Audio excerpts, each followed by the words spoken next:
1990. Un meurtre mystérieux a lieu. Il existe un scénario possible. Une équipe d'agents secrets s'est rapprochée de sa cible, l'un des experts en armement de Saddam Hussein, Gerald Bull.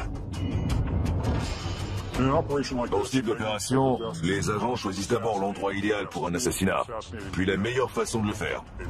Ensuite, ils surveillent la cible de près et s'assurent de pouvoir facilement prendre la fuite.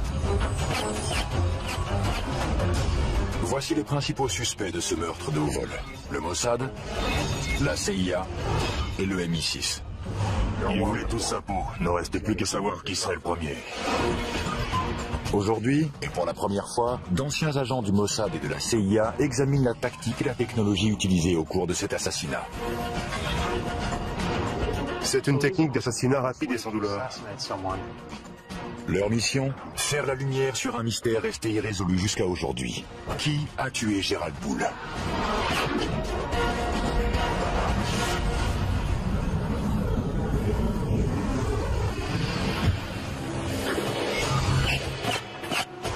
Un scientifique véreux, expert en armement, est abattu froidement.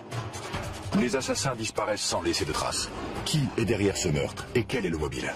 Encore aujourd'hui, nous avons davantage de questions que de réponses quant au meurtre de Gerald Bull.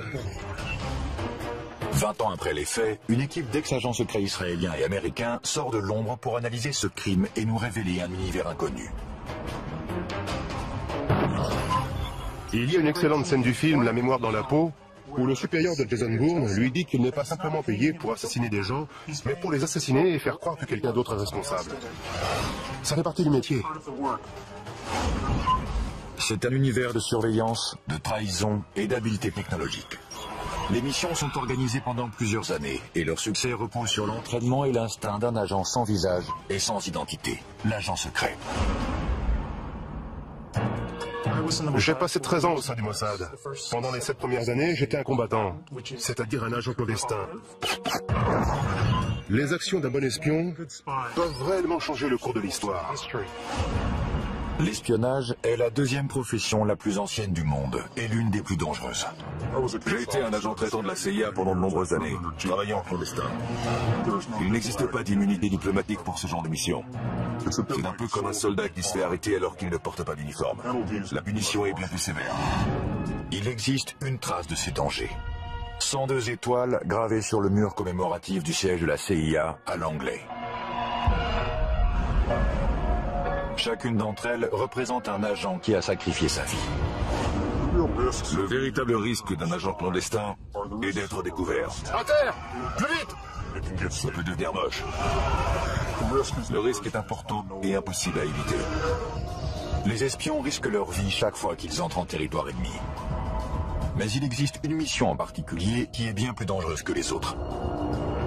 Il s'agit de l'opération clandestine et mortelle appelée liquidation. Les opérations clandestines de liquidation sont très rares. Au cours d'une de ces opérations, dont la cible était un leader terroriste, j'ai été chargé de poser un engin explosif sur le ferry dans lequel il voyageait. Je ne sais pas comment l'opération s'est terminée, on m'a juste dit qu'elle avait réussi, et c'est tout ce que j'avais besoin de savoir. Ce sont des gens qui ont du sang sur les mains et qui ont tué d'innocentes victimes. La seule façon de les empêcher de mener à bien leur prochain attentat, c'est de les éliminer. Les services d'espionnage s'intéressent aux terroristes depuis des décennies. Mais ce ne sont pas les seuls à figurer sur leur liste des cibles à liquider. Les autres personnages qui les intéressent sont les trafiquants et les fabricants d'armes, qui ne sont pas rattachés à une organisation. À la fin des années 80, un homme attire l'attention de tout le monde. Le scientifique canadien spécialiste en armement, Gerald Bull. Gerald Bull avait été approché par plusieurs services de renseignement, parmi eux ceux du Canada et des États-Unis. Il voulait travailler avec les deux.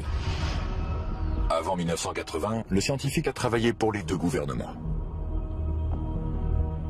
Il rêve de créer un super canon capable de lancer un satellite en orbite. Son travail était dédié à l'amélioration des canons pour pouvoir tirer à très grande distance. Mais d'anciens agents affirment que ce génie de la science possédait un côté plus sombre. Les scientifiques qui inventent des armes sont en premier lieu fidèles à la science. Ils ne se considèrent pas comme des fabricants d'armes capables de massacrer des millions de personnes. C'est comme l'homme qui organisait les horaires des trains à destination des camps de concentration. Il pensait n'être qu'un employé des chemins de fer. Il ne se considérait pas comme un meurtrier de masse. Il est intéressant de savoir que Gerald Bull était l'une des 3 seules personnes de toute l'histoire des États-Unis à avoir obtenu la nationalité américaine grâce à une loi du Congrès. C'est assez ironique, puisqu'en réalité, Gerald Bull se moquait parfaitement d'avoir ou non la nationalité américaine. Il ne s'intéressait qu'à sa technologie et à ceux à qui il pouvait la vendre. Peu lui importait le passeport qu'il avait en poche. Il avait de nombreux ennemis car il travaillait pour plusieurs États voyous. Il était impliqué dans diverses transactions avec de l'argent sale et il se mettait donc en danger sur 2 fronts différents.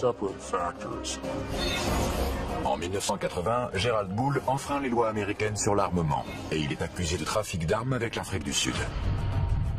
Il est condamné à 6 mois d'emprisonnement dans une prison fédérale. Gerald Bull était à 2 doigts de mettre au point un système balistique qui aurait pu nous protéger de tous nos ennemis pendant très longtemps. Je ne sais pas ce qui s'est passé quand il a rompu avec la CIA, mais à l'époque, c'était une star. Quand Bull ressort de prison, il n'a plus de patrie. Il projette de construire son super canon et de le vendre au plus offrant. Il a de nombreux clients potentiels. La Chine, l'Iran et un peu plus tard, l'Irak. Le gouvernement irakien a adoré son idée et s'est mis à la financer. L'Irak fait venir Gerald Bull à Bagdad, où il commence à travailler sur une arme secrète surpuissante dont le nom de code est Projet Babylone. Le projet Babylone était un canon gigantesque et très puissant, capable de lancer un obus de la taille d'une voiture à une distance d'environ 1000 km. Si le rêve de Gerald Bull devient réalité, Saddam Hussein gagnera une arme capable de semer le chaos au Moyen-Orient. Bien évidemment, un tel projet ne passe pas inaperçu des services secrets du monde entier.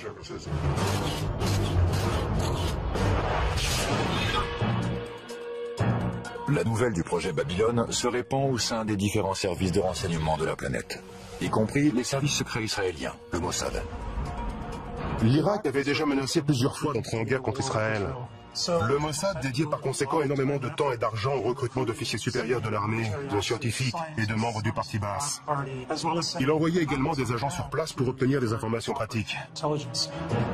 Si le Mossad prend quelqu'un pour cible, ce n'est qu'une question de temps avant que cette personne soit amenée devant la justice.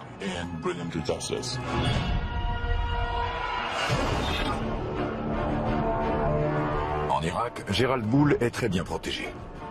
Chaque jour, l'étape finale de la construction de son super canon se rapproche.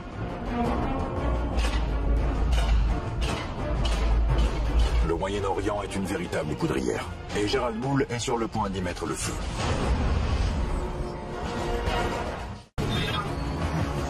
Irak, 1989. Le scientifique Gerald Bull, spécialiste en armement, travaille d'arrache-pied à son chef-d'œuvre, un super canon de 156 mètres de long, capable de semer le chaos au Moyen-Orient. Il s'est mis à travailler au service de Saddam Hussein, qui a déjà plusieurs armes de destruction massive et qui finance la fabrication de son canon. Cette arme aurait fourni une meilleure précision aux munitions. Bull était en train de rendre l'armée irakienne plus puissante. Nous ne disposions que de très peu de renseignements sur l'avancée des travaux sur ce super canon. Nous n'avions pas les agents nécessaires sur place. Cependant, il semble que le développement de la nouvelle arme de Gerald Bull soit surveillé de près par le Mossad, le service de renseignement israélien. Les informations recueillies par le Mossad concernant ce projet venaient de sources diverses. Certains renseignements étaient d'origine humaine et venaient de personnes haut placées dans le régime irakien qui avaient été recrutées et fournissaient des informations à des agents traitants du Mossad. Ce n'est plus le cas aujourd'hui avec les terroristes actuels, mais à l'époque, les Irakiens étaient encore sensibles aux méthodes de recrutement traditionnelles qui sont utilisées depuis que l'espionnage existe. Le ROHUM, ou le renseignement d'origine humaine, est l'art de recueillir des informations par le biais d'entretiens, d'interrogatoires, de corruption et de chantage. Si vous révélez des informations secrètes, nous mettons ces informations sous surveillance et en échange, vous recevez une somme d'argent considérable, à la condition que vous fournissiez un produit de grande valeur. Pour les agents clandestins en Irak, le prix à payer peut être très élevé. Lorsque les agents du Mossad opèrent au sein des pays cibles, ils prennent le risque d'être torturés, exécutés ou emprisonnés. Il est très peu probable qu'ils revoient la lumière du jour une fois découverts. Le pire cauchemar des espions, c'est un séjour dans la chambre des horreurs, où l'on procède à l'arrachage des ongles. Il faut éviter cet endroit à tout prix. Car c'est là qu'on vous arrache les ongles. Vous êtes complètement épuisé et on vous attaque de toutes les façons. Vous subissez une torture psychologique. On essaie de vous humilier et surtout de vous faire craquer. Mais bien sûr, certains d'entre nous possèdent une force qui leur permet de résister. Pour éviter la chambre des horreurs, un espion doit toujours avoir des yeux derrière la tête, même s'il ne quitte jamais sa cible du regard. Lorsqu'on met en place une opération de surveillance, il ne faut jamais oublier que l'ennemi va utiliser des techniques de contre-surveillance. Prendre des photos d'un sujet est un acte agressif qui éveille les soupçons. Une grande partie de notre information est dédiée à la photographie clandestine. Et c'est l'un des éléments essentiels du métier que tout espion se doit de maîtriser.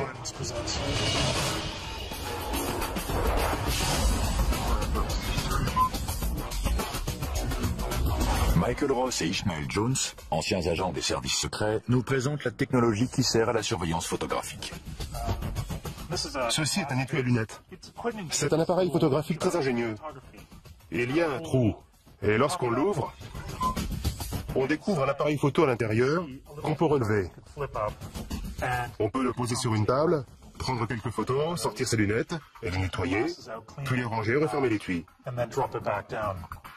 Mais en réalité, c'est un équipement d'espion. Si quelqu'un ouvre cet étui, il comprend tout de suite que son propriétaire est dans l'espionnage. Mais moi, ce que j'utiliserais, c'est quelque chose de plus grand et de plus simple, un objet commun. C'est un appareil photo comme les touristes en utilisent partout dans le monde. Je le mets dans un sac. Il y a un filet à mailles. Cela me permet de me rapprocher de la cible et de prendre des photos. J'utilise également une télécommande pour ne pas avoir besoin de toucher l'appareil. Je n'ai qu'à viser et appuyer. La surveillance d'un site à haute sécurité, comme celui de la fabrication d'armes du projet Babylone, est très risquée. La capture des agents aboutit à leur torture, ou pire encore.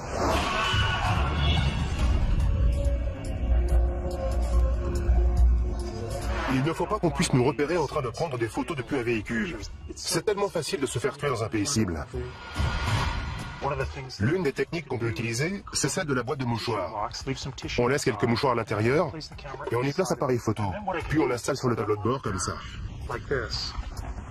Je choisis la position idéale pour pouvoir prendre des photos des cibles que je veux immortaliser. Et voilà, je suis juste assis dans ma camionnette, les mains sur le volant. Je n'utilise même pas l'appareil. Jabal Amrin en Irak, 1989. Gerald Bull teste une version réduite de son supercanon, le Mini Babylone. Il travaille également à l'amélioration du système balistique des missiles Scud de Saddam Hussein. Ces avancées pourraient avoir de terribles conséquences. Sa mission consistait à fabriquer des obus et des bombes qui transporteraient des armes chimiques et biologiques.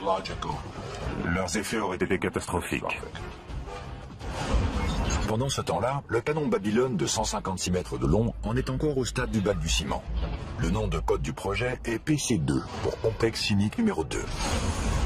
Des tuyaux en acier parviennent d'Europe en Irak pour un soi-disant projet pétrochimique. Mais ils serviront à construire le canon du véritable Babylone.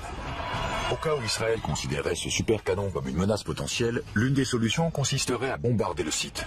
Mais la géopolitique de la région rend cette option extrêmement risquée. Envoyer l'armée de l'air israélienne dans l'espace aérien des pays voisins qui faciliterait un bombardement est très difficile et très compliqué. Ce n'est pas une action qu'Israël peut mener sur un coup de tête. Habile, impitoyable et mortel. La réputation d'assassin de personnages importants du Mossad est légendaire.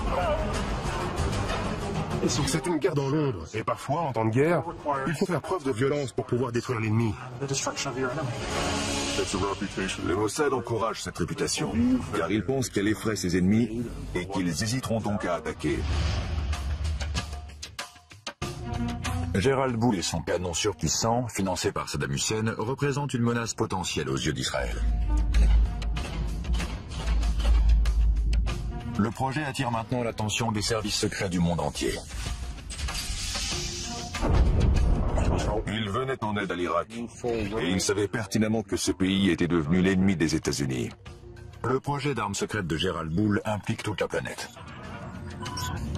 Des éléments essentiels à sa construction ont été fabriqués dans plusieurs pays différents. Gérald Boule effectue plusieurs allers-retours entre Bruxelles et le Moyen-Orient. Et il reste quasiment intouchable lorsqu'il est en Irak. La logistique d'un assassinat, alors qu'il est sous la protection du régime irakien, est beaucoup trop compliquée. Il s'agit d'une opération d'une envergure trop importante pour être menée à bien. L'un des scénarios envisagés est d'attirer le scientifique hors d'Irak, en le faisant venir à Bruxelles à l'aide d'une tactique très utilisée. Flatter l'ego de la cible. Une fausse conférence a été annoncée et il était invité à intervenir et à prononcer le discours liminaire de cet événement fictif. Les services de renseignement ont les moyens d'organiser une conférence, de faire venir des participants, financer l'événement et inviter la cible à y participer en flattant sa vanité. On lui dit « Nous savons que vous êtes le plus grand spécialiste en canon du monde et nous aimerions que vous participiez. » Selon Yuval Aviv, ceux qui essaient de piéger Gérald Boule l'ont alléché davantage en utilisant un pot de miel. Le pot de miel est un terme qui remonte à l'époque de la guerre froide. Le pot de miel, c'est une femme qui était probablement chargée de l'attirer hors d'Irak jusqu'en Europe. Il s'agissait certainement d'une jeune journaliste. Dans le cas de Gérald Boule, je ne suis pas certain qu'il y eut un pot de miel. Je pense qu'il voyageait régulièrement en Europe, puisque c'est là qu'il conduisait ses affaires. C'était beaucoup plus simple d'attendre qu'il revienne en Europe et le cibler ensuite.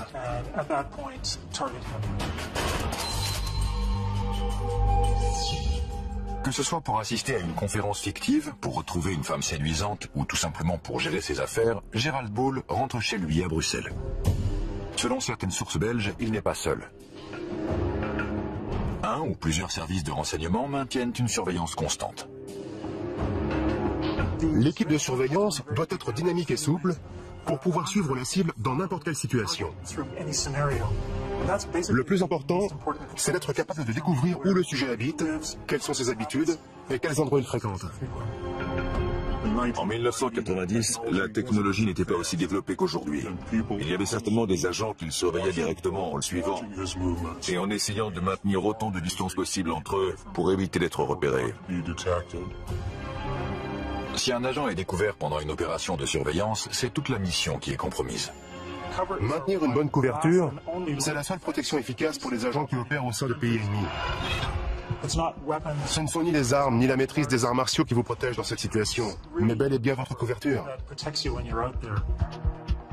La couverture des agents à Bruxelles devient capitale.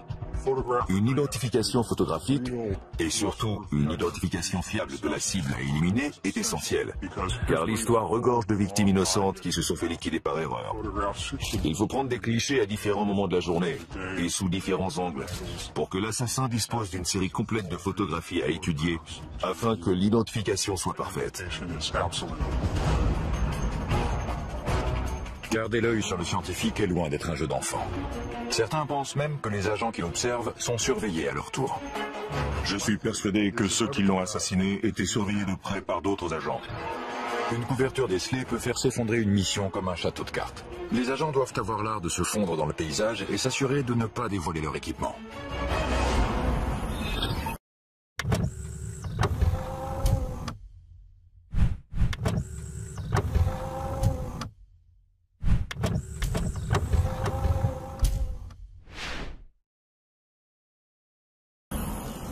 Celui-ci peut se transformer en...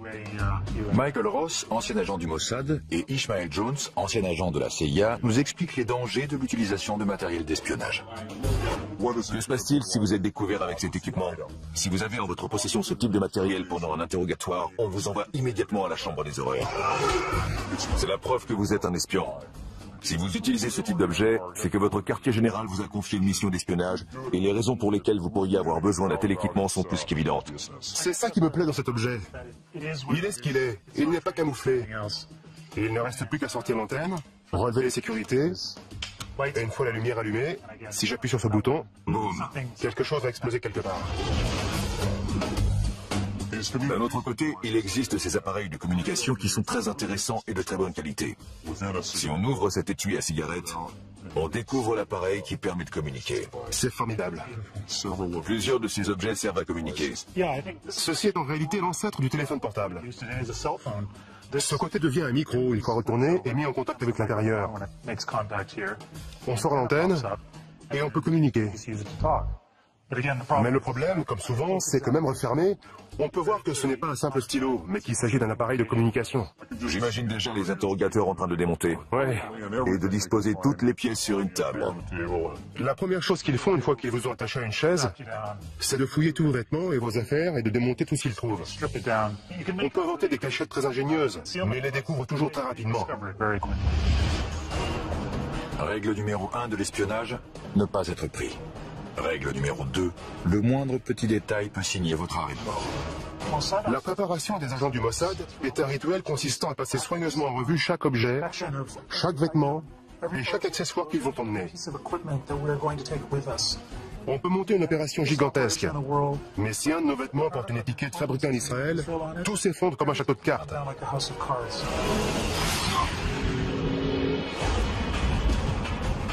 C'est l'hiver en cette année 1989 à Bruxelles.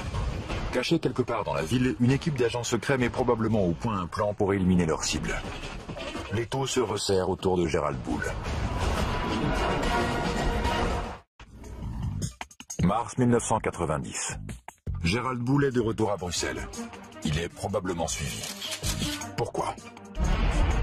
À cause du programme de développement de missiles de Saddam Hussein et d'un super canon top secret dont le nom de code est Projet Babylone. Il s'agit d'une arme dont la portée devrait atteindre 1000 km. Le rayon qu'il traçait depuis Bagdad couvrait la totalité du Moyen-Orient.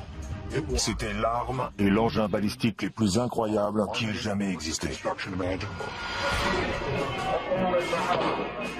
À quelques mois de l'invasion du Koweït, la machine de guerre irakienne se met en marche.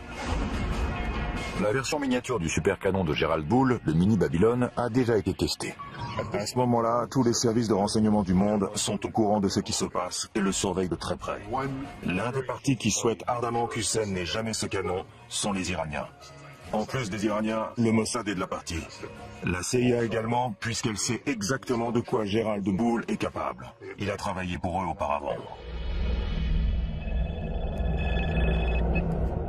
Une série d'avertissements tente de convaincre le scientifique de cesser immédiatement son travail sur le projet Babylone.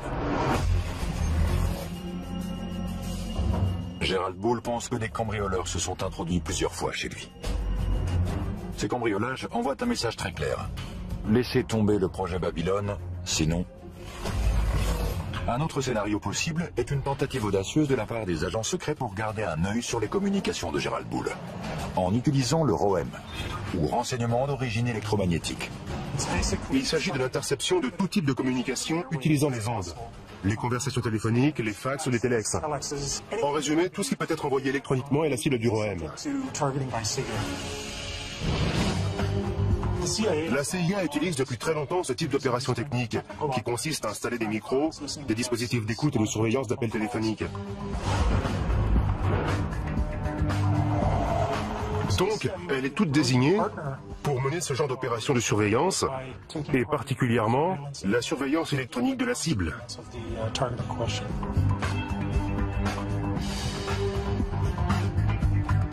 L'écoute électronique est une compétence qui s'acquiert après des années de formation. L'ancien agent de la CIA Ishmael Jones nous dévoile l'univers des micros et des transmetteurs cachés. Ces appareils de surveillance électronique permettent d'en apprendre davantage sur les cibles.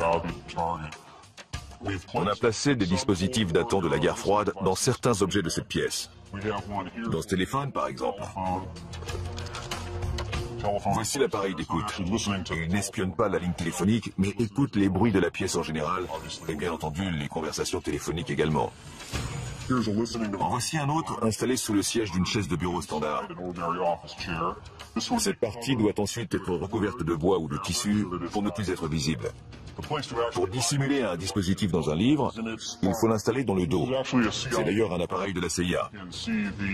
On peut voir le dispositif audio en haut, les piles sont au centre et les autres éléments de l'appareil sont en bas. C'est un transmetteur complet. Mais lorsque la cible est mobile, il faut pouvoir suivre ses conversations à travers la ville. L'une des solutions possibles remonte à la guerre froide. Voici un dispositif d'écoute de la guerre froide. L'avancée de cette technologie, c'est que les conversations de la cible peuvent être entendues, peu importe où elles se trouvent, tant qu'elle porte ce manteau. L'inconvénient de cet appareil, c'est qu'il se remarque facilement. Il ne ressemble pas à un bouton normal. La cible peut s'en rendre compte et elle redoublerait alors de méfiance. Entrer par effraction dans l'appartement d'une cible importante comme Gerald Bull peut compromettre l'opération tout entière. On va devoir entrer par effraction, ou si possible avoir un rendez-vous sous de faux prétextes.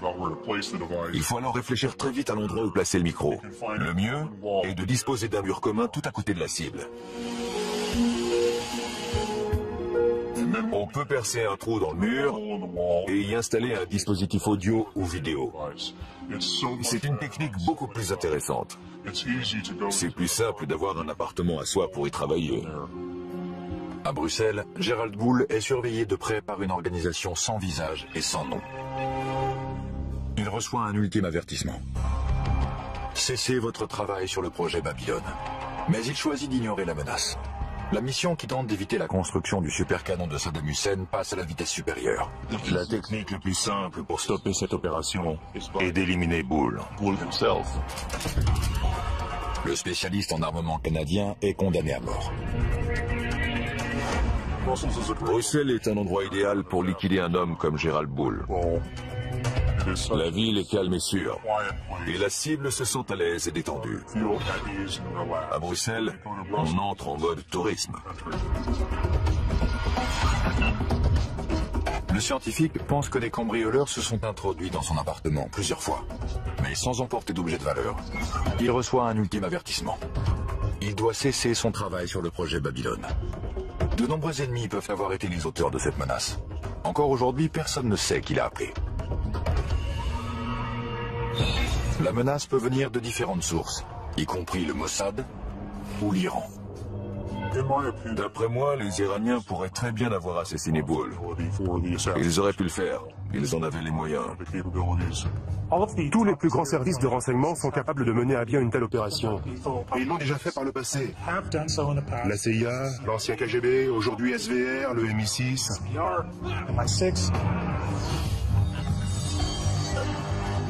Qui était capable d'assassiner Gerald Bull? Tout d'abord le Mossad, puis le MI6. Les services secrets britanniques, le MI6, auraient utilisé des membres des forces spéciales, le SAS, pour retrouver des agents d'Al-Qaïda. Leur devise est « Qui ose gagne ». Ils sont très efficaces et professionnels. Ils utilisent certaines des techniques et certains équipements que les Israéliens et le KGB emploient. Ils font sans aucun doute partie des meilleurs. Le Mossad possède sa propre branche de liquidation, le Kidon. Le mot Kidon peut signifier, selon le contexte, javelot ou baïonnette. C'est une sous-division du Mossad chargée de la surveillance de cibles terroristes et d'opérations clandestines d'assassinat. Si ça s'avère nécessaire. Si le Kidon est après vous, ils vont vous avoir. Il n'y a aucun endroit sur Terre où leur échapper. Vos jours sont comptés.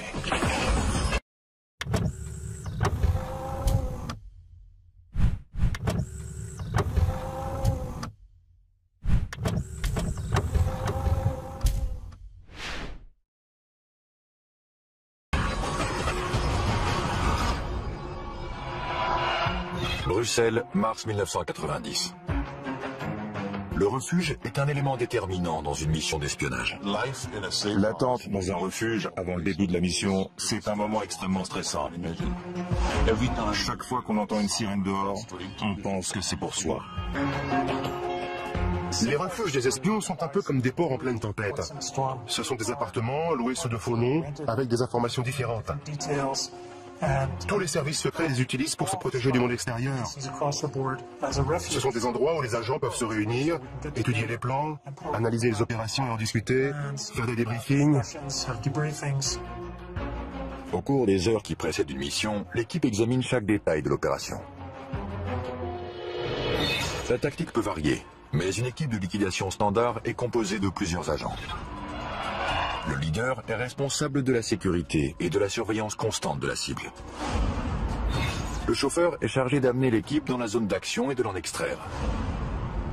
Et le tueur, ou les tueurs, effectuent l'exécution.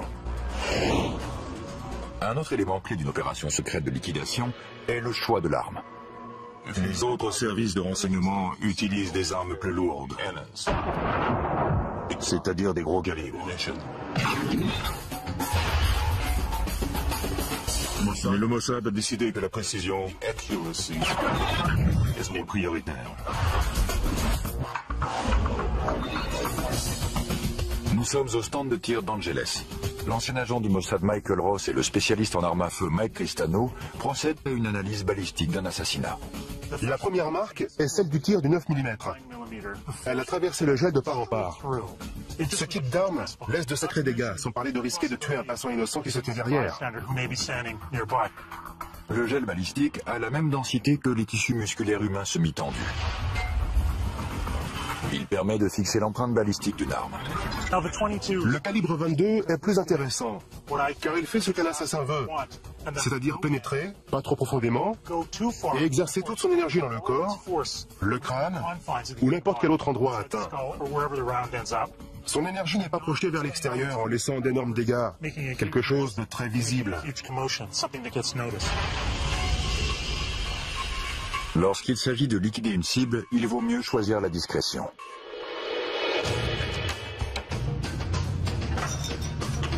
Un autre problème que peut rencontrer une équipe d'agents opérant à l'étranger est le transport d'armes vers un autre pays.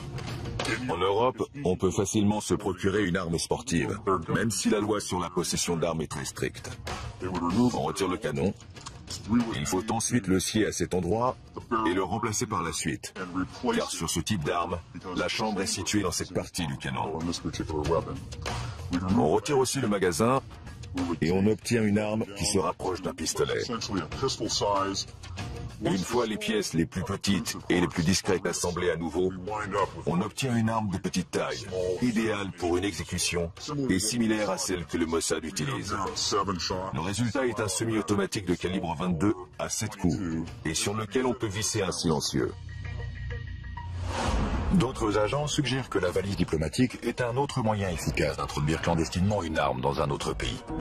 Les valises diplomatiques sont indispensables aux services secrets, car elles permettent de transporter d'un pays à l'autre différents objets, allant d'images satellites à des armes si nécessaire. C'est une méthode sûre et efficace qui permet de déplacer des objets importants et de déjouer le contre-espionnage. L'arme, les agents et le plan sont prêts. L'équipe de liquidation d'origine inconnue se poste à proximité de l'appartement de Gerald Poole. Mais il reste encore un problème. Les autres services de renseignement qui pourraient surveiller la cible doivent être éloignés, mais sans recourir à la violence.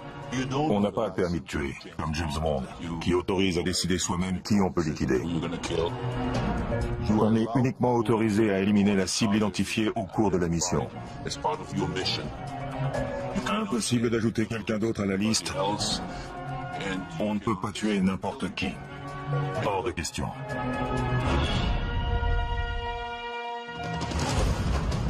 Dans le cas de Bull, s'il était suivi par un troisième pays, la meilleure solution était de distraire l'équipe de surveillance pour l'éloigner. Au cours d'une opération clandestine de liquidation, l'équipe peut utiliser un appât pour créer une distraction. L'équipe se met en position pour passer à l'étape finale de sa mission, l'exécution de Gerald Poole.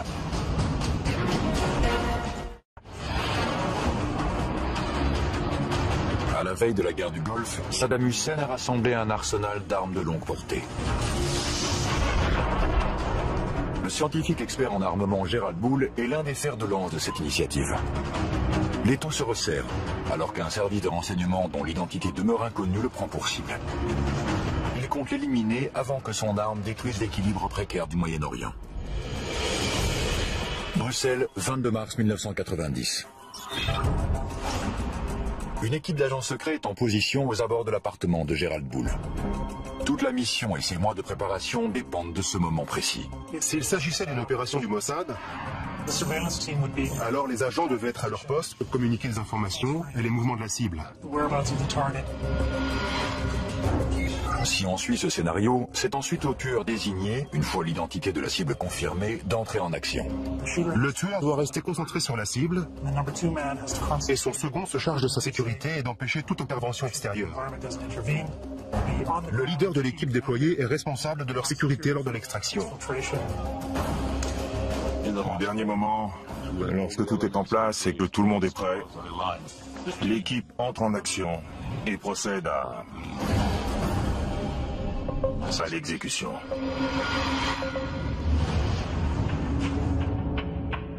Le niveau de stress est élevé, bien évidemment.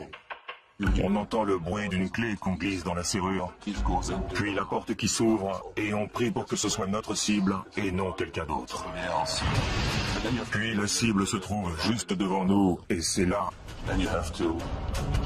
qu'il faut vous en occuper. Et avant que la cible meure, on s'assure qu'elle sait pourquoi on est là. On lui pose la question, vous savez pourquoi je suis là? Et on peut voir sa peur sur son visage, car elle sait pourquoi on est là.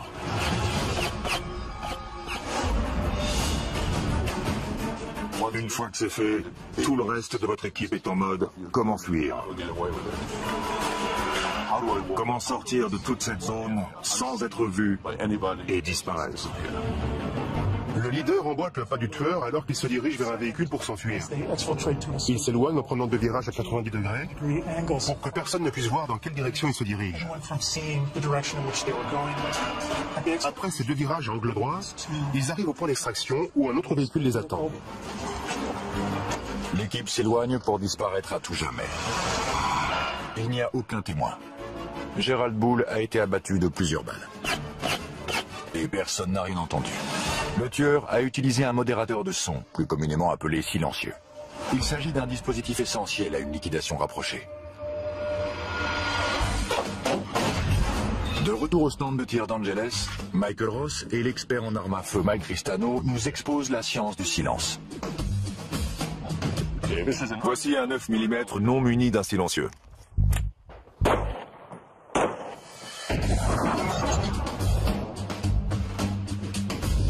On ne peut pas dire que ce soit une arme silencieuse. Non, absolument pas. L'arme de prédilection du Mossad pour les exécutions est un pistolet de calibre 22 équipé d'un silencieux. Le principe d'un modérateur ou silencieux est assez simple. On le place sur la bouche du canon d'une arme à feu. Le mécanisme interne est une série de rondelles qui piègent les gaz libérés lors d'un tir. Le bruit est émis lorsque le percuteur heurte la balle, qui est ainsi projetée hors du canon. Si on parvient à étouffer ce bruit, à dissiper ces gaz avant que la balle ne sorte du canon, le tir devient très silencieux. Un silencieux peut réduire le niveau sonore d'un coup de feu de 30 décibels. Un autre avantage du silencieux est qu'il améliore la précision du tir. Le canon est rallongé, le tir est donc un peu plus précis. C'est le même principe qu'avec un fusil. Il est plus précis parce que le canon est plus long. Comme vous le voyez, les impacts sont relativement groupés. Je crois qu'on peut dire qu'il est mort. Grâce à leur technologie et à leur habileté, les assassins de Gerald Bull ont pu s'échapper sans être repérés. Mais le mystère reste entier. Qui a appuyé sur la détente? La probabilité qu'un service de renseignement étranger soit responsable de l'assassinat est grande. Le premier qui vient à l'esprit est le Mossad. Il est bien connu que le Mossad procède à des liquidations. Il existe une autre possibilité. Le tueur est peut-être un agent d'un autre service secret travaillant en collaboration avec le Mossad. La seule organisation qui pourrait collaborer avec le Mossad est le MI6 britannique. Le Mossad n'a jamais collaboré avec d'autres services par peur que l'autre organisation ne soit pas à la hauteur, qu'il y ait trop de paperasserie et que toute la mission soit ralentie. Mais ils ont collaboré à de nombreuses reprises avec le MI6. Et avec succès. De nombreux spécialistes sont persuadés que les responsables sont des agents du Mossad. Mais le résultat des analyses balistiques ne correspond pas à leur mode opératoire. Un pistolet calibre 22 avec silencieux. L'élément intéressant dans cette affaire est que Gerald Bull a été assassiné avec une arme de gros calibre. La scène a donc dû être très sanglante et je pense que cela indique que le tueur n'était pas un professionnel. Mais il existe bien entendu la possibilité que les tueurs aient choisi de faire croire que quelqu'un d'autre, nettement moins professionnel, était responsable du meurtre. Un troisième scénario pointe du doigt une autre organisation qui aurait été postée devant l'appartement de Gerald Bull avant l'assassinat. Les Iraniens. Les Iraniens figurent en bonne place sur la liste des suspects potentiels, au vu du simple fait que toute arme développée par l'Irak pourrait être utilisée contre eux. L'Iran a des agents, mais ceux-ci ne maîtrisent pas la sophistication déployée dans cette liquidation. La CIA est un autre suspect potentiel de l'assassinat de Gerald Bull. Gerald Bull constituait une menace suprême. Et je pense que l'agence aurait fait appel à un allié qui utilisait des méthodes de liquidation.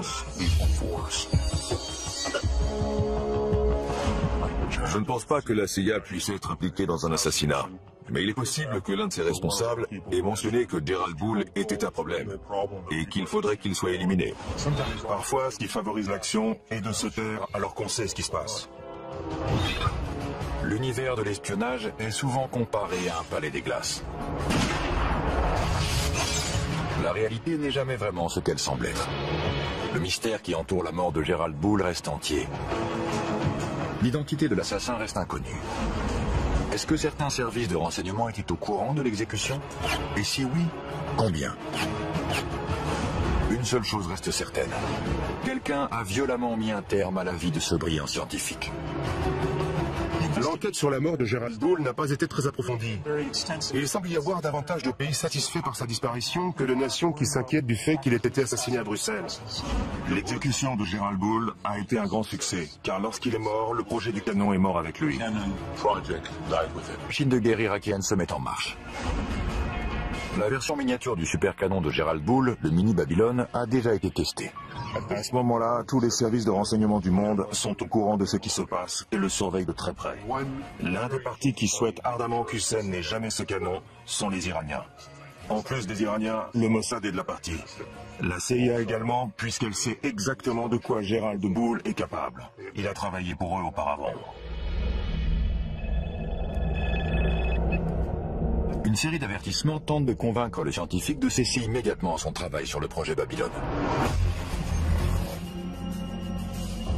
Gerald Bull pense que des cambrioleurs se sont introduits plusieurs fois chez lui. Ces cambriolages envoient un message très clair. Laissez tomber le projet Babylone, sinon...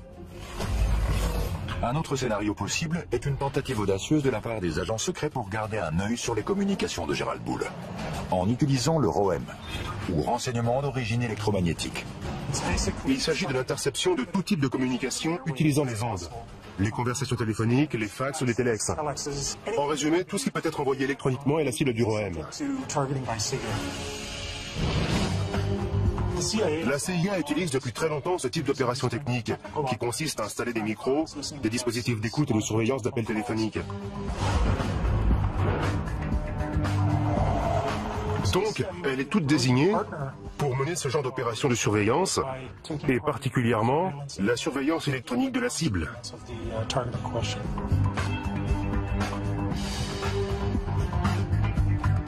L'écoute électronique est une compétence qui s'acquiert après des années de formation. L'ancien agent de la CIA, Ishmael Jones, nous dévoile l'univers des micros et des transmetteurs cachés. Ces appareils de surveillance électronique permettent d'en apprendre davantage sur les cibles. On a placé des dispositifs datant de la guerre froide dans certains objets de cette pièce. Dans ce téléphone, par exemple. Voici l'appareil d'écoute. Il n'espionne pas la ligne téléphonique, mais écoute les bruits de la pièce en général, et bien entendu les conversations téléphoniques également. En voici un autre installé sous le siège d'une chaise de bureau standard.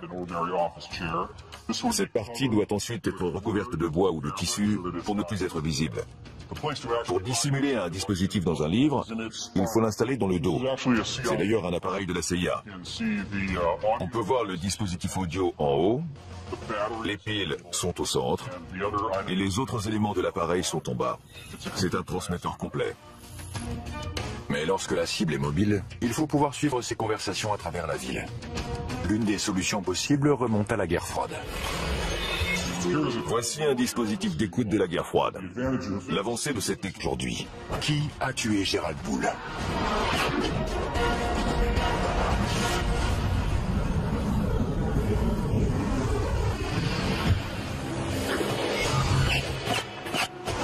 Un scientifique véreux, expert en armement, est abattu froidement. Les assassins disparaissent sans laisser de traces. Qui est derrière ce meurtre et quel est le mobile? Encore aujourd'hui, nous avons davantage de questions que de réponses quant au meurtre de Gérald Bull. 20 ans après les faits, une équipe d'ex-agents secrets israéliens et américains sort de l'ombre pour analyser ce crime et nous révéler un univers inconnu. Il y a une excellente scène du film La mémoire dans la peau, où le supérieur de Jason Bourne lui dit qu'il n'est pas simplement payé pour assassiner des gens, mais pour les assassiner et faire croire que quelqu'un d'autre est responsable. Ça fait partie du métier. C'est un univers de surveillance, de trahison et d'habileté technologique. Les missions sont organisées pendant plusieurs années et leur succès repose sur l'entraînement et l'instinct d'un agent sans visage et sans identité, l'agent secret. J'ai passé 13 ans au sein du Mossad. Pendant les 7 premières années, j'étais un combattant, c'est-à-dire un agent clandestin. Les actions d'un bon espion peuvent réellement changer le cours de l'histoire. L'espionnage est la deuxième profession la plus ancienne du monde et l'une des plus dangereuses. J'ai été un agent traitant de la CIA pendant de nombreuses années, travaillant en clandestin. Il n'existe pas d'immunité diplomatique pour ce genre de mission. C'est un peu comme un soldat qui se fait arrêter alors qu'il ne porte pas d'uniforme. La punition est bien plus sévère. Il existe une trace de ces dangers. 102 étoiles gravées sur le mur commémoratif du siège de la CIA à Langley. Chacune d'entre elles représente un agent qui a sacrifié sa vie. Le véritable risque d'un agent clandestin est d'être découvert. À terre! Plus vite! Ça peut devenir moche. Le risque est important et impossible à éviter. Les espions risquent leur vie chaque fois qu'ils entrent en territoire ennemi. Mais il existe une mission en particulier qui est bien plus dangereuse que les autres. Il s'agit de l'opération clandestine et mortelle appelée liquidation. Les opérations clandestines de liquidation sont très rares. Au cours d'une de ces opérations, dont la cible était un leader terroriste, j'ai été chargé de poser un engin explosif sur le ferry dans lequel il voyageait. Je ne sais pas comment l'opération s'est terminée, on m'a juste dit qu'elle avait réussi, et c'est tout ce que j'avais besoin de savoir. Ce sont des gens qui ont du sang sur les mains et qui ont tué d'innocentes victimes. La seule façon de les empêcher de mener à bien leur prochain attentat, c'est de les éliminer. Les services d'espionnage s'intéressent aux terroristes depuis des décennies. Mais ce ne sont pas les seuls à figurer sur leur liste. Michael Ross et l'expert en armes à feu Mike Cristano nous exposent la science du silence. Voici un 9 mm non muni d'un silencieux.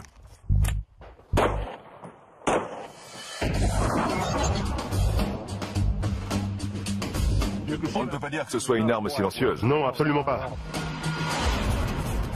L'arme de prédilection du Mossad pour les exécutions est un pistolet de calibre 22 équipé d'un silencieux.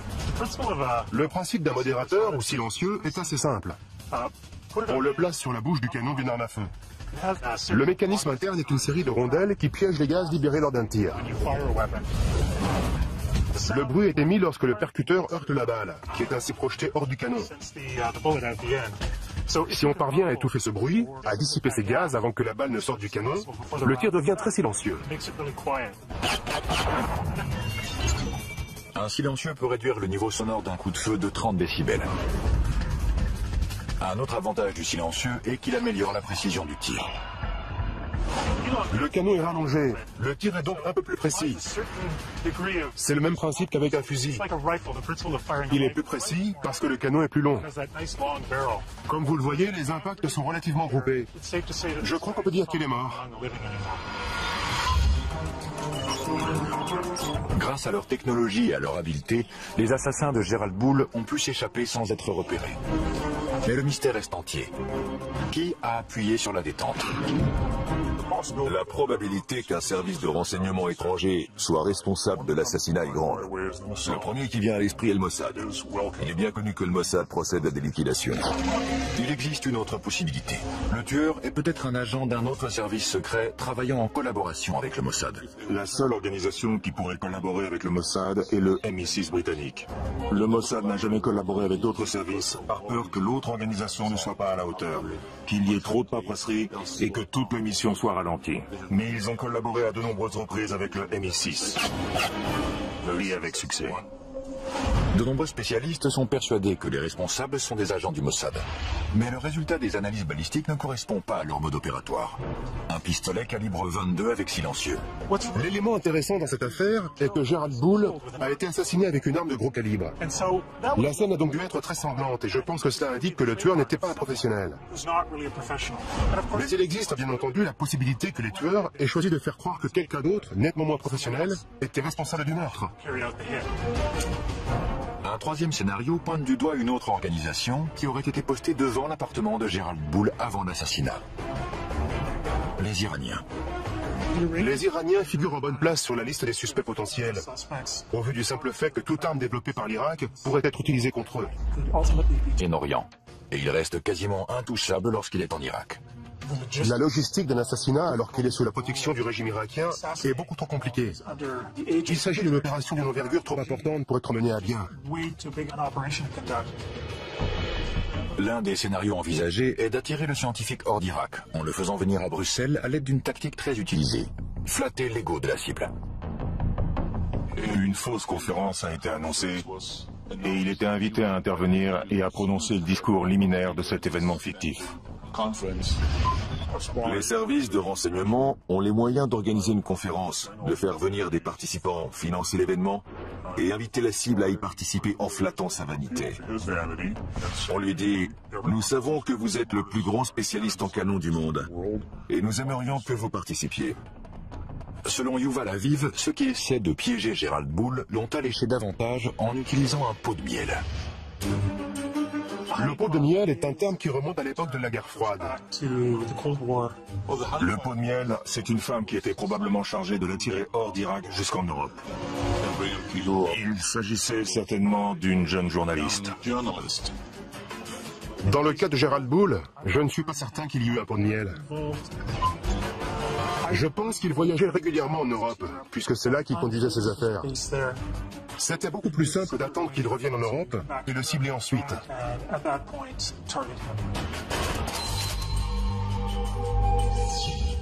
Que ce soit pour assister à une conférence fictive, pour retrouver une femme séduisante ou tout simplement pour gérer ses affaires, Gerald Bull rentre chez lui à Bruxelles. Selon certaines sources belges, il n'est pas seul. Un ou plusieurs services de renseignement maintiennent une surveillance constante. L'équipe de surveillance doit être dynamique et souple pour pouvoir suivre la cible dans n'importe quelle situation. Le plus important, c'est d'être capable de découvrir où le sujet habite, quelles sont ses habitudes et quels endroits il fréquente. En 1990, la technologie n'était pas aussi développée qu'aujourd'hui. Il y avait certainement des agents qui le surveillaient directement en le suivant et en essayant de maintenir autant de distance possible entre eux pour éviter d'être repérés. Si un agent est découvert pendant une opération de surveillance, c'est toute la mission qui est compromise. Maintenir une bonne couverture, c'est la seule protection efficace pour les agents qui opèrent au sein de pays ennemis. Ce ne sont ni les armes, ni la maîtrise des arts martiaux qui vous protègent dans cette situation, mais bel et bien votre couverture. La couverture des agents à Bruxelles devient capitale. Une identification photographique et surtout une identification fiable de la cible à éliminer est essentielle, car l'histoire regorge de victimes innocentes qui se sont fait liquider par erreur. Il faut prendre des clichés à différents moments de la journée et sous différents angles et les plus discrètes assemblés à nouveau. On obtient une arme de petite taille, idéale pour une exécution et similaire à celle que le Mossad utilise. Le résultat est un semi-automatique de calibre 22 à 7 coups et sur lequel on peut visser un silencieux. D'autres agents suggèrent que la valise diplomatique est un autre moyen efficace d'introduire clandestinement une arme dans un autre pays. Les valises diplomatiques sont indispensables aux services secrets, car elles permettent de transporter d'un pays à l'autre différents objets, allant d'images satellites à des armes si nécessaire. C'est une méthode sûre et efficace qui permet de déplacer des objets importants et de déjouer le contre-espionnage. L'arme, les agents et le plan sont prêts. L'équipe de liquidation d'origine inconnue se poste à proximité de l'appartement de Gerald Poole. Mais il reste encore un problème. Les autres services de renseignement qui pourraient surveiller la cible doivent être éloignés, mais sans recourir à la violence. On n'a pas un permis de tuer, comme James Bond, qui autorise à décider soi-même qui on peut liquider. On est uniquement autorisé à éliminer la cible identifiée au cours de la mission. Impossible d'ajouter quelqu'un d'autre à la liste. On ne peut pas tuer n'importe qui. Hors de question.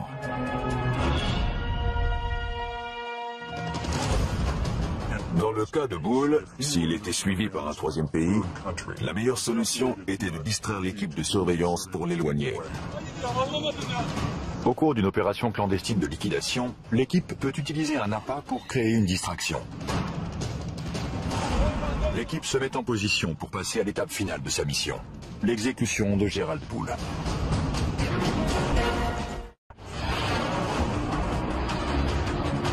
À la veille de la guerre du Golfe, Saddam Hussein a rassemblé un arsenal d'armes de longue portée. Le scientifique expert en armement Gerald Poole est l'un des fers de lance de cette initiative. L'étau se resserre, alors qu'un service de renseignement dont l'identité demeure inconnue le prend pour cible. Il compte l'éliminer avant que son arme détruise l'équilibre précaire du Moyen-Orient. Bruxelles, 22 mars 1990. Une équipe d'agents secrets est en position aux abords de l'appartement de Gerald Poole. Toute la mission et ses mois de préparation dépendent de ce moment précis. S'il s'agissait d'une opération du Mossad, alors les agents devaient être à leur poste pour communiquer les informations et les mouvements de la cible. Si on suit ce scénario, c'est ensuite au tueur désigné, une fois l'identité de la cible confirmée, d'entrer en action. Le tueur doit rester concentré sur la cible et son second se charge de sa sécurité et d'empêcher toute intervention extérieure. Le leader de l'équipe déployée est responsable de leur sécurité lors de l'extraction. En Irak, Gerald Poole est très bien protégé. Chaque jour, l'étape finale de la construction de son super canon se rapproche.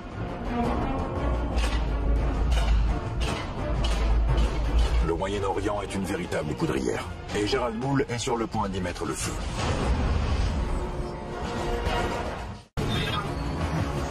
Irak, 1989. Le scientifique Gerald Poole, spécialiste en armement, travaille d'arrache-pied à son chef-d'œuvre, un super canon de 156 mètres de long, capable de semer le chaos au Moyen-Orient. Il s'est mis à travailler au service de Saddam Hussein, qui a déjà plusieurs armes de destruction massive et qui finance la fabrication de son canon. Cette arme aurait fourni une meilleure précision aux munitions. Poole était en train de rendre l'armée irakienne plus puissante. Nous ne disposions que de très peu de renseignements sur l'avancée des travaux sur ce super canon. Nous n'avions pas les agents nécessaires sur place. Cependant, il semble que le développement de la nouvelle arme de Gerald Poole soit surveillé de près par le Mossad, le service de renseignement israélien. Les informations recueillies par le Mossad concernant ce projet venaient de sources diverses. Certains renseignements étaient d'origine humaine et venaient de personnes haut placées dans le régime irakien qui avaient été recrutées et fournissaient des informations à des agents traitants du Mossad. Ce n'est plus le cas aujourd'hui avec les terroristes actuels, mais à l'époque, les Irakiens étaient encore sensibles aux méthodes de recrutement traditionnelles qui sont utilisées depuis que l'espionnage existe. Le ROHUM, ou le renseignement d'origine humaine, est l'art de recueillir des informations par le biais d'entretiens, d'interrogatoires, de corruption et de chantage. Si vous révélez des informations secrètes, nous mettons ces informations sous surveillance et en échange, vous recevez une somme d'argent considérable, à la condition que vous fournissiez un produit de grande valeur. Pour les agents clandestins en Irak, le prix à payer peut être très élevé. Lorsque les agents du Mossad opèrent au sein des pays cibles, ils prennent le risque d'être torturés, exécutés ou emprisonnés. Il est très peu probable qu'ils revoient la lumière du jour une fois découverts. Le pire cauchemar des espions, c'est un séjour dans la chambre des horreurs, où l'on procède à l'arrachage des ongles. Il faut éviter cet endroit à tout prix. Car c'est là qu'on vous arrache les ongles. Vous êtes complètement épuisé et on vous attaque de toutes les façons. Vous subissez une torture psychologique. On essaie de vous humilier et surtout de vous faire craquer. Mais bien sûr, certains d'entre nous possèdent une force qui leur permet de résister. Pour éviter la chambre des horreurs, un espion doit toujours avoir des yeux derrière la tête, même s'il ne quitte jamais sa cible du regard. Lorsqu'on met en place une opération de surveillance, il ne faut jamais... Procède à une analyse balistique d'un assassinat. La première marque est celle du tir du 9 mm. Elle a traversé le gel de part en part. Ce type d'arme laisse de sacrés dégâts, sans parler de risquer de tuer un passant innocent qui se tient derrière. Le gel balistique a la même densité que les tissus musculaires humains semi-tendus. Il permet de fixer l'empreinte balistique d'une arme. Le calibre 22 est plus intéressant, car il fait ce qu'un assassin veut, c'est-à-dire pénétrer, pas trop profondément, et exercer toute son énergie dans le corps, le crâne, ou n'importe quel autre endroit atteint. Son énergie n'est pas projetée vers l'extérieur en laissant d'énormes dégâts, quelque chose de très visible. Lorsqu'il s'agit de liquider une cible, il vaut mieux choisir la discrétion.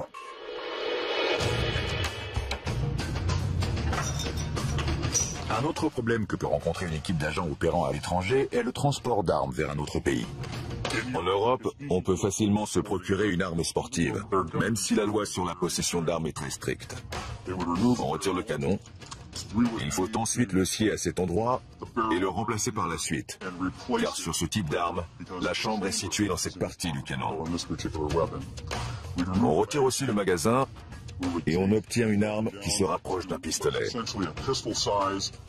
Une fois les pièces les plus petites et les plus discrètes assemblées à nouveau, on obtient une arme de petite taille, idéale pour une exécution et similaire à celle que le Mossad utilise. Le résultat est un semi-automatique de calibre 22 à 7 coups et sur lequel on peut visser un silencieux. D'autres agents suggèrent que la valise diplomatique est un autre moyen efficace d'introduire clandestinement une arme dans un autre pays.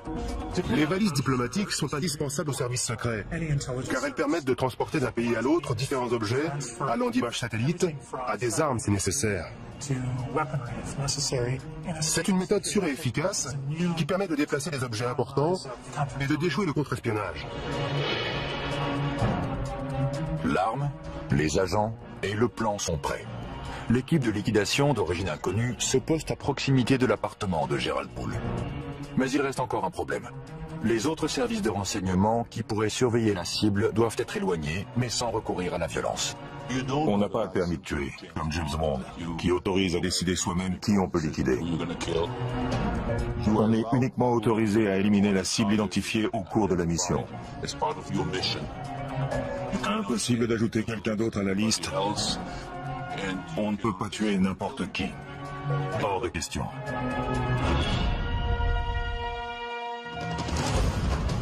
Dans le cas de Bull, s'il était suivi par un troisième pays, la meilleure solution était de distraire l'équipe. Habile, impitoyable et mortel. La réputation d'assassin de personnages importants du Mossad est légendaire. C'est une guerre dans l'ombre, et parfois, en temps de guerre, il faut faire preuve de violence pour pouvoir détruire l'ennemi. Le Mossad encourage cette réputation, car il pense qu'elle effraie ses ennemis et qu'ils hésiteront donc à attaquer. Gerald Poole et son canon surpuissant, financé par Saddam Hussein, représentent une menace potentielle aux yeux d'Israël. Le projet attire maintenant l'attention des services secrets du monde entier. Il venait en aide à l'Irak, et il savait pertinemment que ce pays était devenu l'ennemi des États-Unis. Le projet d'armes secrètes de Gerald Poole implique toute la planète. Des éléments essentiels à sa construction ont été fabriqués dans plusieurs pays différents. Gerald Poole effectue plusieurs allers-retours entre Bruxelles et le Moyen-Orient, et il reste quasiment intouchable lorsqu'il est en Irak. La logistique d'un assassinat, alors qu'il est sous la protection du régime irakien, est beaucoup trop compliquée. Il s'agit d'une opération d'une envergure trop importante pour être menée à bien. L'un des scénarios envisagés est d'attirer le scientifique hors d'Irak, en le faisant venir à Bruxelles à l'aide d'une tactique très utilisée. Flatter l'ego de la cible. Une fausse conférence a été annoncée et il était invité à intervenir et à prononcer le discours liminaire de cet événement fictif. Les services de renseignement ont les moyens d'organiser une conférence, de faire venir des participants, financer l'événement et inviter la cible à y participer en flattant sa vanité. On lui dit « Nous savons que vous êtes le plus grand spécialiste en canon du monde et nous aimerions que vous participiez. » Selon Yuval Aviv, ceux qui essaient de piéger Gérald Bull l'ont alléché davantage en utilisant un pot de miel. Le pot de miel est un terme qui remonte à l'époque de la guerre froide. Le pot de miel, c'est une femme qui était probablement chargée de l'attirer hors d'Irak jusqu'en Europe. Il s'agissait certainement d'une jeune journaliste. Dans le cas de Gérald Bull, je ne suis pas certain qu'il y eut un pot de miel. Je pense qu'il voyageait régulièrement en Europe, puisque c'est là qu'il conduisait ses affaires. C'était beaucoup plus simple d'attendre qu'il revienne en Europe et le cibler ensuite.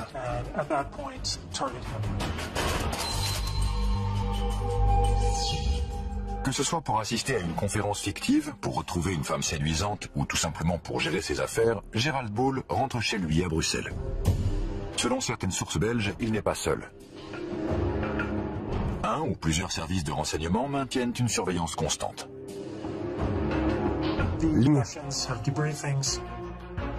Au cours des heures qui précèdent une mission, l'équipe examine chaque détail de l'opération. La tactique peut varier, mais une équipe de liquidation standard est composée de plusieurs agents. Le leader est responsable de la sécurité et de la surveillance constante de la cible. Le chauffeur est chargé d'amener l'équipe dans la zone d'action et de l'en extraire.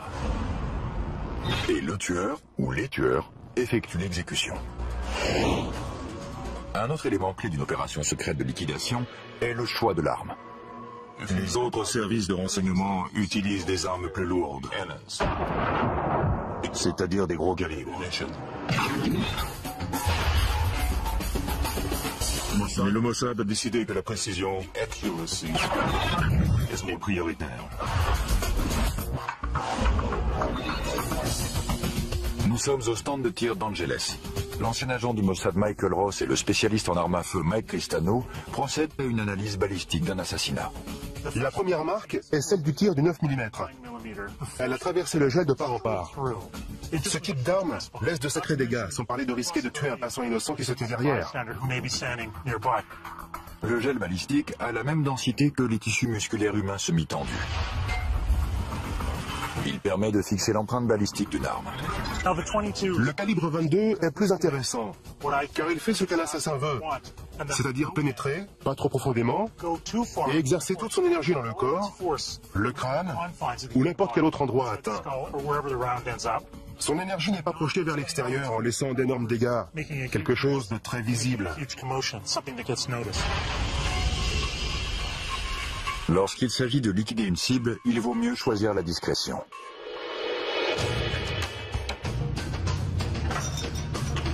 Un autre problème que peut rencontrer une équipe d'agents opérant à l'étranger est le transport d'armes vers un autre pays. En Europe, on peut facilement se procurer une arme sportive, même si la loi sur la possession d'armes est très stricte. On retire le canon, il faut ensuite le scier à cet endroit et le remplacer par la suite, car sur ce type d'arme, la chambre est située dans cette partie du canon. On retire aussi le magasin et on obtient une arme qui se rapproche d'un pistolet. Une fois les pièces les plus petites et les plus discrètes assemblées à nouveau, on obtient une arme de petite taille, idéale pour une exécution et similaire à celle que le Mossad utilise. Le résultat est un semi-automatique de calibre 22 à 7 coups et sur lequel on peut visser un silencieux. D'autres agents suggèrent que la valise diplomatique est un autre moyen efficace d'introduire clandestinement une arme dans un autre pays. Les valises diplomatiques sont indispensables aux services secrets, car elles permettent de transporter d'un pays à l'autre